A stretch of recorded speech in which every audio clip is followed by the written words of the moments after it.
Welcome to Success in Medicine. I'm Dr. Samir Desai, and I'm here with my partner, Dr. Rajani Katta. Today, we're going to continue our conversation on how to match into a competitive specialty or program using some very specific strategies. In part one of our conversation, we introduced this concept and discussed a very important strategy.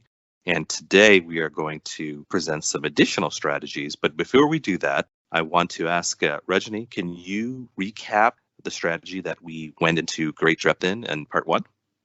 Certainly. So, one of the most important strategies that I talk about if you're trying to apply to a competitive program is that of developing a strong connection to a program's faculty members. So, if you think about it, there's a reason why your home program historically has been your best chance for matching. It's because you have direct interactions with faculty members in the program. And because you have those direct interactions, those faculty members have come to know multiple of your traits. They get to know your work ethic, your interpersonal communication skills. And when it comes time to choosing residents, programs are naturally going to gravitate towards a student who is considered a known commodity over a student who, let's say, they've only met for one day during an interview. Sort of going into it, then you have that built in advantage. But even if you're not at your home program, or even if you're not doing a 1 month away rotation, there are ways to develop those touch points with a program's faculty members. And so that's one of those important strategies that I talk about.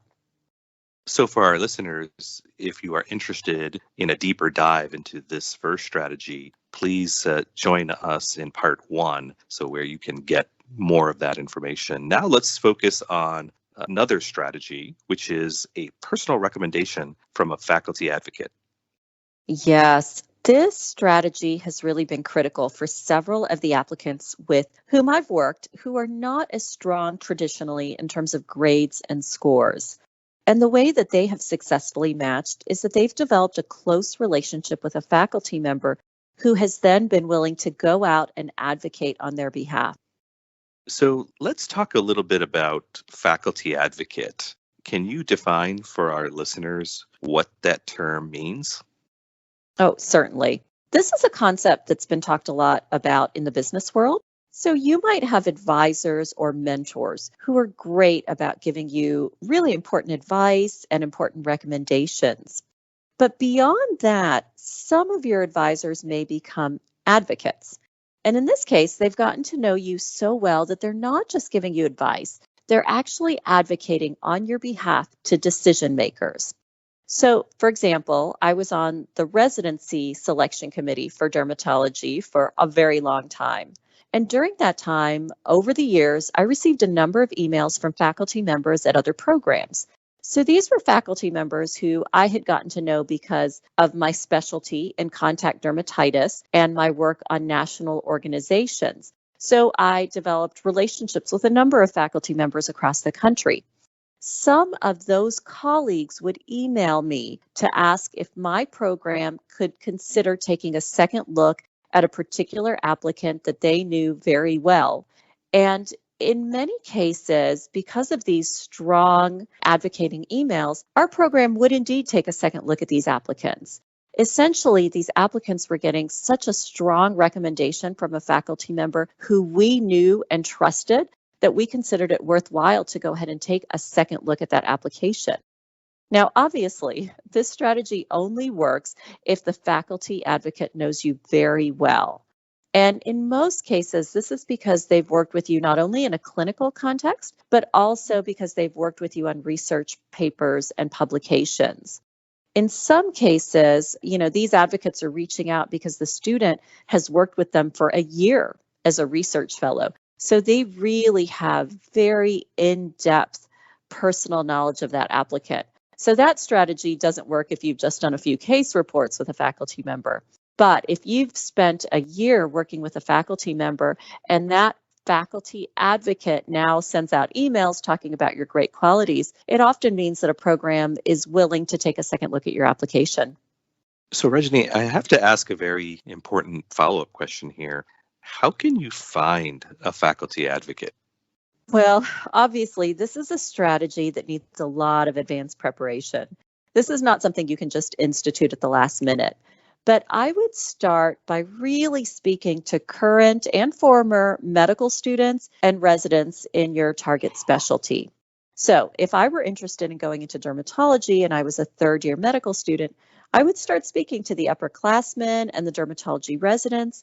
And I would ask if they had any recommendations on faculty members who, number one, have research projects available, and number two, were known to be advocates for their students.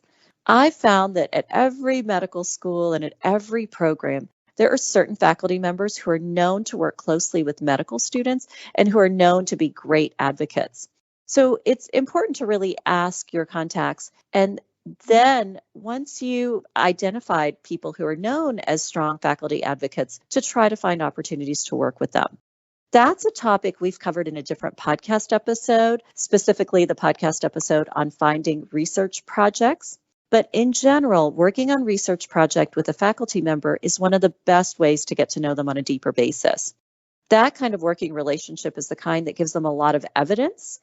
And that's the kind of evidence that they use when they're writing your letter of recommendation, and then hopefully when they are advocating on your behalf.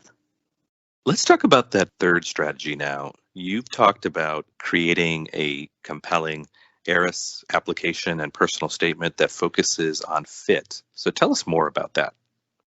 Whenever you're crafting your application materials, it's really important to think about intersections.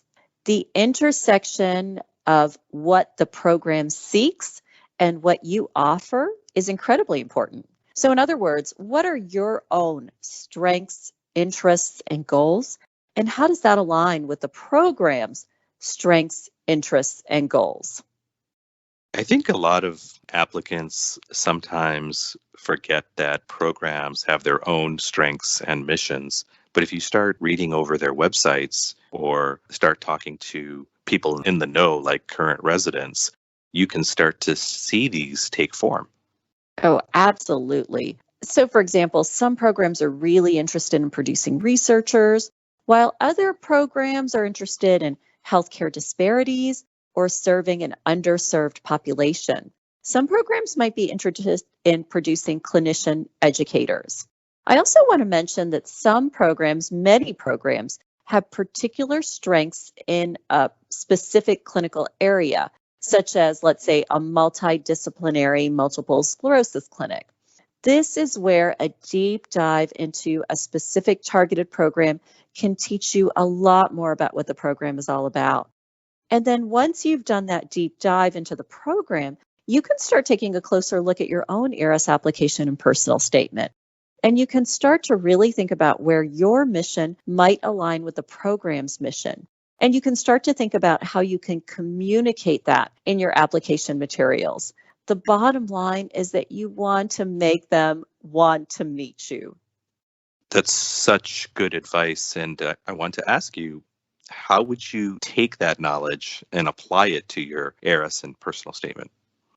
Well, I would say that as you're thinking about your personal statement, you might think about highlighting some of your specific research interests or your advocacy work or your work in healthcare disparities, your work in these areas that might be similar to those at the specific program. So, for example, some of my students have had an experience in their past where they've worked in rural healthcare.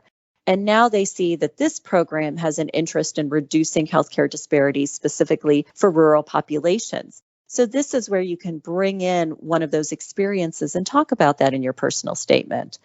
And there are lots of other examples. So for example, you might talk about your interest in emerging technologies that might be of interest to this particular radiology program. Those are just some examples. There are many more that you can highlight. Those are three great strategies. So, number one, developing a strong connection to a program's faculty members or program director. Number two, working with and developing a strong relationship with a faculty advocate. Number three, crafting a compelling ARAS application and personal statement that focuses on your fit with your specific targeted program. That's exactly right. I mean, certainly the foundation of matching into a competitive specialty or program is going to be strong clinical grades and scores. That's definitely enough for most programs. If you have solid grades and scores and nothing else that's concerning on your application, that's usually enough to get you past a filter. Beyond that, however, if you're applying to a competitive program, or if you have concerns about your grades and scores, you really need to start thinking about people and projects. Because at the end of the day, it's a specific person who is looking over your application materials. To our listeners, we hope you have found this information helpful. This is a topic that we delve into deeper in our book, The Successful Match, as well as on our website, thesuccessfulmatch.com. We have a lot more information there on how to complete your ARAS application and your personal statement. I'll also mention that if you have questions or topics you'd like to see us explore in future episodes, please let us know. You can contact us via our website or leave us a review on Apple Podcasts. We read every single one and so appreciate your feedback. We hope you have a wonderful week. I'm Dr. Samir Desai, here with Dr. Rajani Katta on the Success in Medicine podcast.